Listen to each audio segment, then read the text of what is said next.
Spawn On Me is the premier podcast spotlighting people of color. Every week, we talk news, what we've been playing, and tell you who's invited to the cookout. Our show is all about talking about gaming through a prism of blackness, because we are the culture. Welcome to Chicago, y'all. Yo, what's good, everybody in Chicago? This is Kahlief here. This is the Spawn On Me podcast with Kahlief Adams. And let me tell you, I had a blast the past couple of weeks. I got a chance to go check out Silent Hill Townfall at a preview event down in LA, and it is definitely one of my already most anticipated games. I've been talking and wondering about this game for a long time. Got a chance to see a little bit of it in our previews that we saw in Summer Games Fest. So if you hadn't seen some of the context around this conversation, go check out some of our videos on our YouTube channel so you can get a little bit more flavor of why and what. But I got a chance to go check out the game for about 3 hours. They had this really dope, really cool setup for us down in LA in one of these really beautiful kind of super ornate hotels. And they had it decorated like we were in the town that is kind of located in Scotland, where this new Silent Hill game is going to be held and kind of where the setting is. I got a chance to also hang out and do a QA session with Jon McLennan, who is the writer and director from ScreenBurn, who is one of the folks who are helping to bring this Silent Hill game together, and Akimoto-san, who is a series producer over at Konami. And it was one of those things where, you know, you walk into a game like this with some expectations and you have some understandings of what you want to see and kind of hopefully what you'll be able to kind of see. And a lot of those things were really nailed and kind of was like, oh man, I was wondering about gameplay. I was wondering about atmosphere. I was wondering about, like, does this feel like a Silent Hill game in some of the kind of usual ways that we think of? And I think this particular game is actually very different in a lot of cool ways.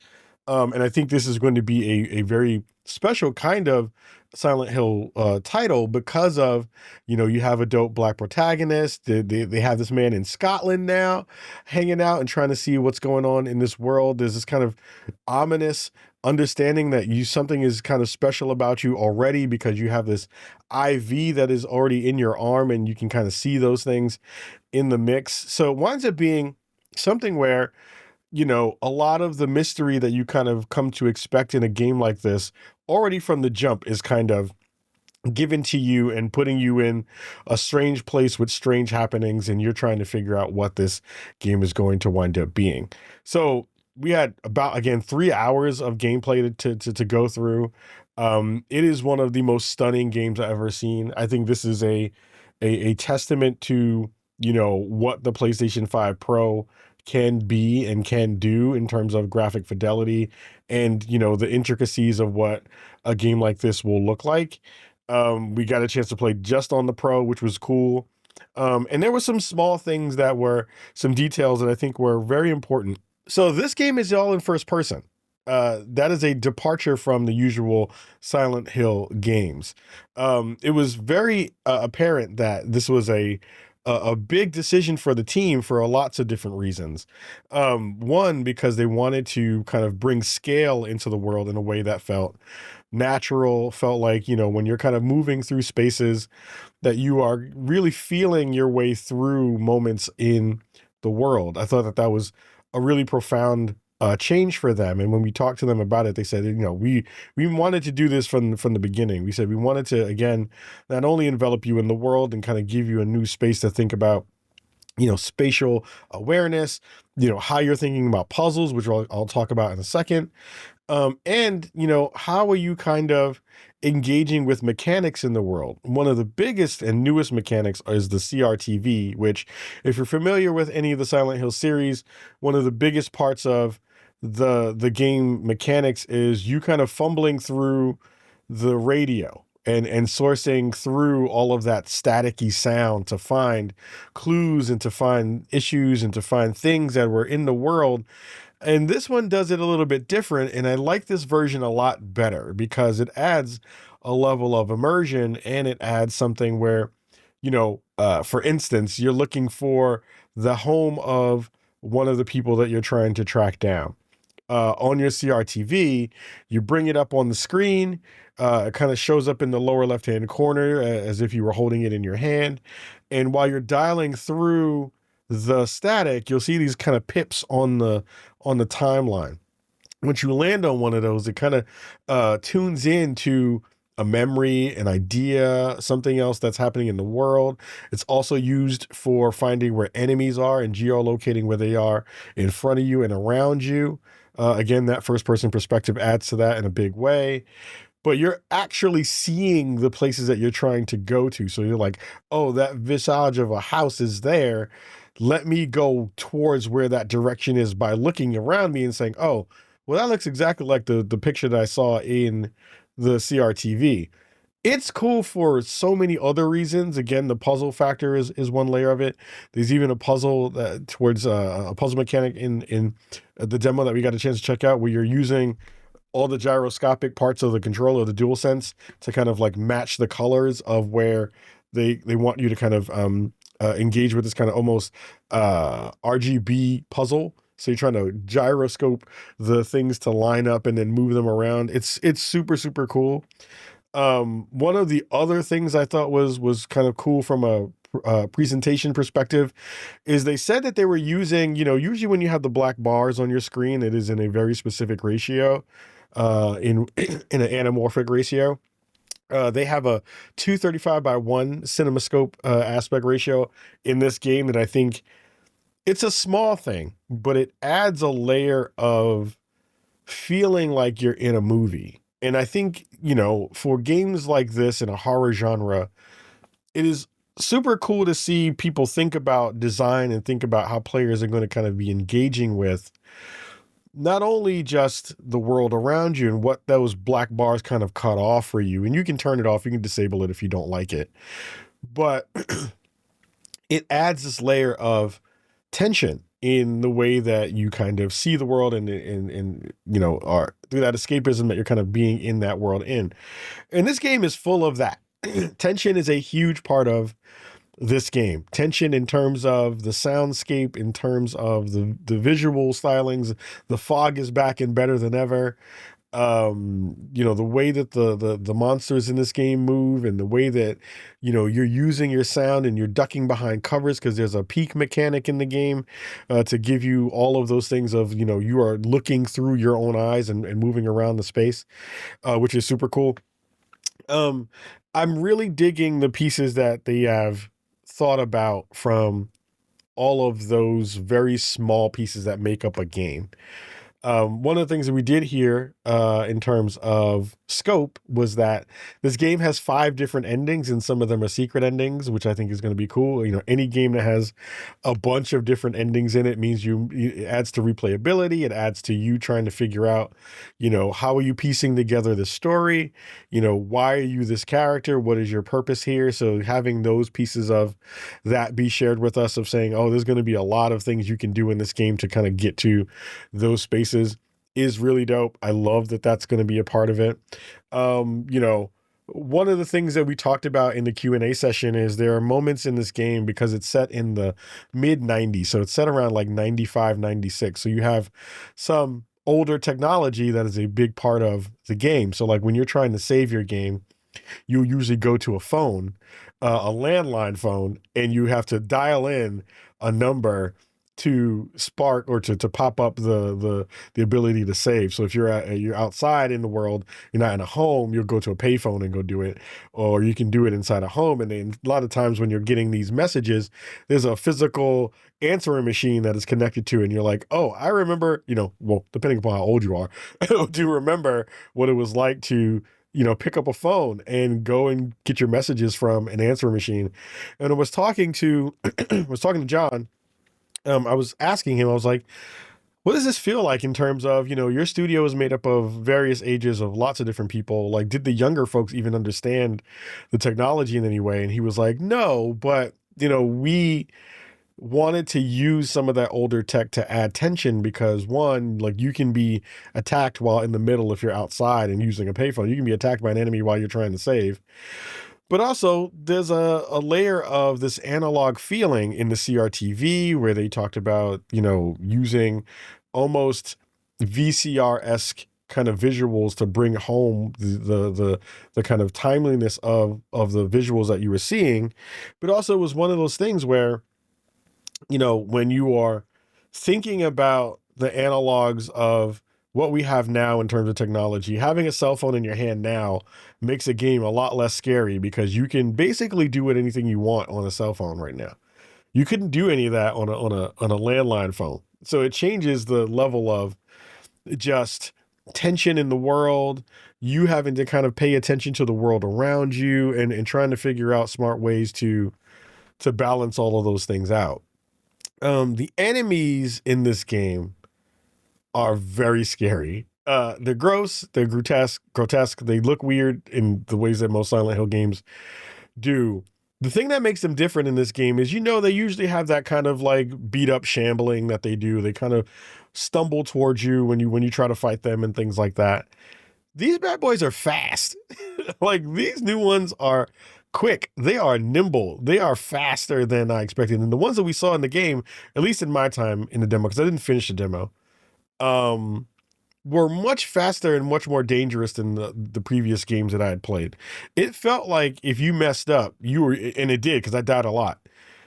As soon as they come running at you, you have to figure out an escape route. You have to run. Running is the smartest option in this version of a Silent Hill game because they will just come after you and they don't stop coming after you. You can lose them if you run far enough and fast enough out of the kind of out of their view.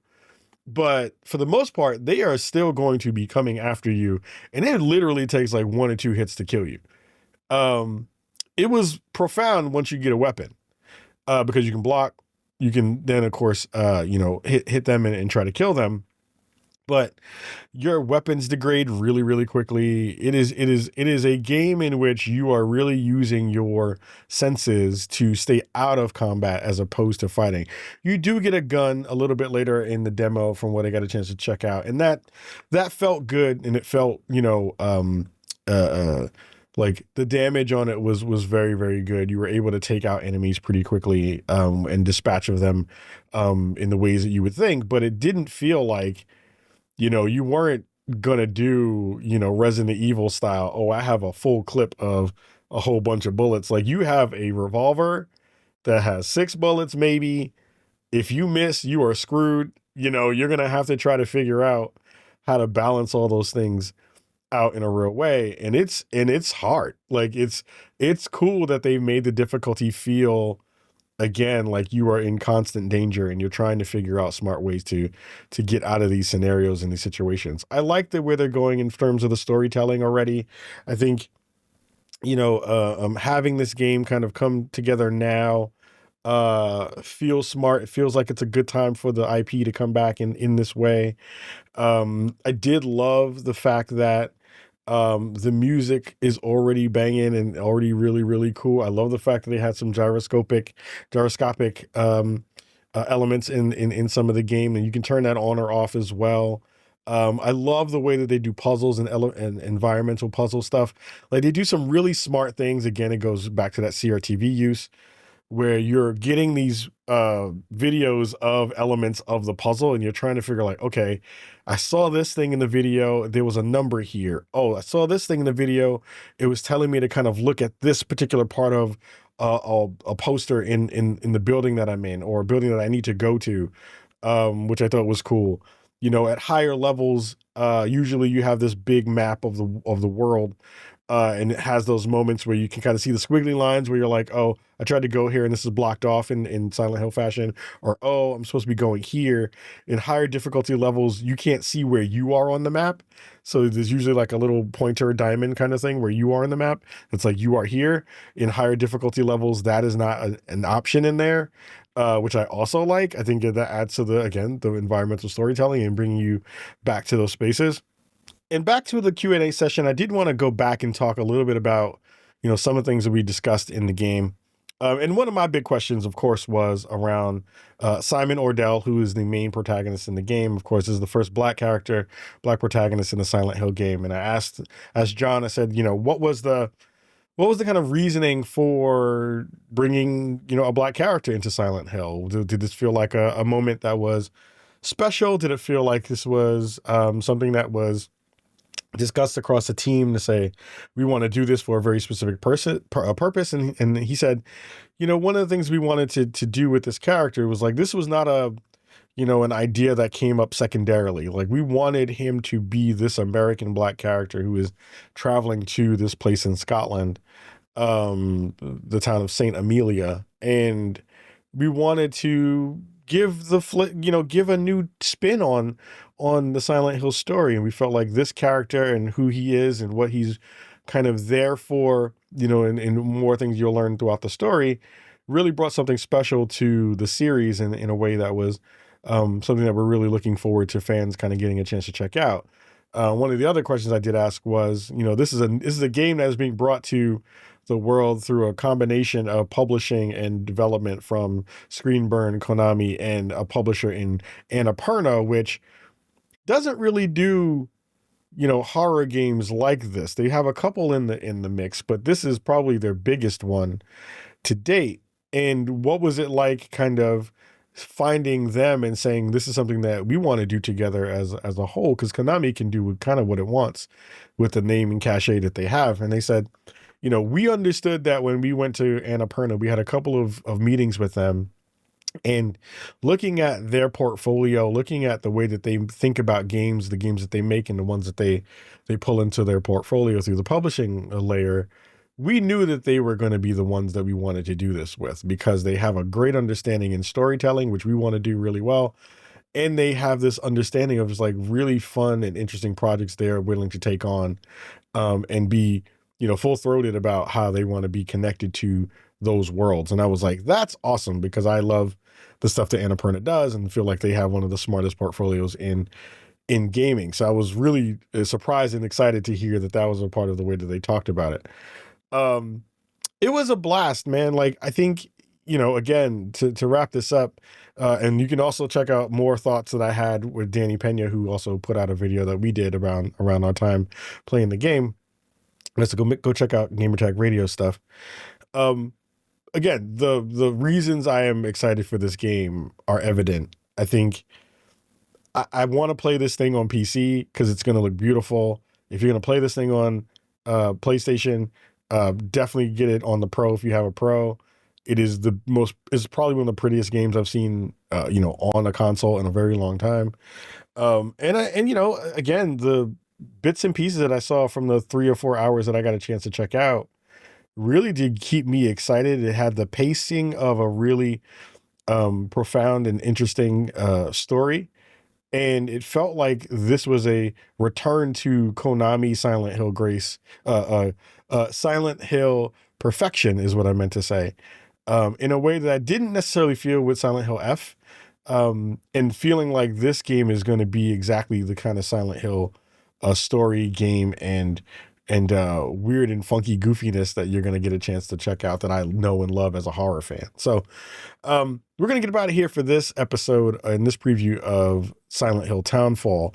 Make sure you go ahead and check out all the stuff that we have on our YouTube channel, TikTok channels, Spotify, especially. We're trying to get to 2,000 hours a month in terms of listenership there, so we can start to monetize our work over there as well.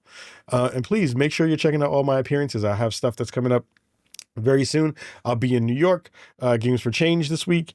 Next week after that, I'll be at the National Urban League doing a talk around creators and all of that good stuff there in Nashville. So if you're at any of those events, come say hello and say what's up. And we're going to get out of here for this episode of Spawn on Me. Thank you so much for watching. Thank you so much for checking out the work, and we'll see you all very soon. Much love. Peace.